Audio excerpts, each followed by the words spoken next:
இது காடு மோடு தோறு அப்படின்னு தான் சொல்ல வேண்டியதாக இருக்குது.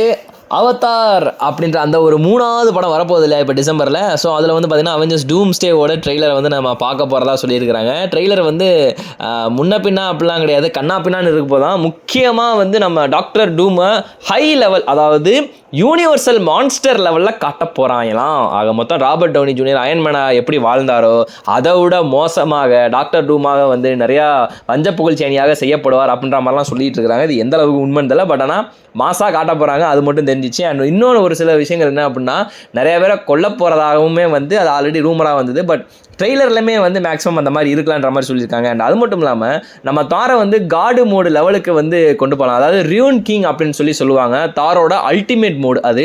ஸோ அப்பேற்பட்ட அந்த அல்டிமேட் தோரோட மோடை வந்து எப்படின்னா, அதாவது ஒரு கட்டத்தில் தோரோட கையவே பிச்சு எரிஞ்சிருவாப்ல. ஸோ அப்போ அப்படி இருக்கும்போது அதுக்கப்புறம் தான் வந்து தலைவன் நிறைய தவங்கள்லாம் பண்ணி நரகத்துக்குலாம் போய் அதுக்கப்புறம் வந்து ஓடினோட ஃபோர்ஸோட தலைவர் வந்து வருவார். ஸோ அதுதான் வந்து தோரோட ஒரு அல்டிமேட் மோடு.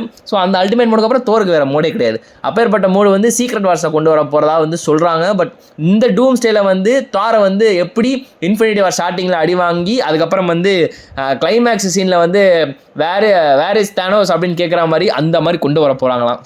கேட்கவே மஜாவாக இருக்குது.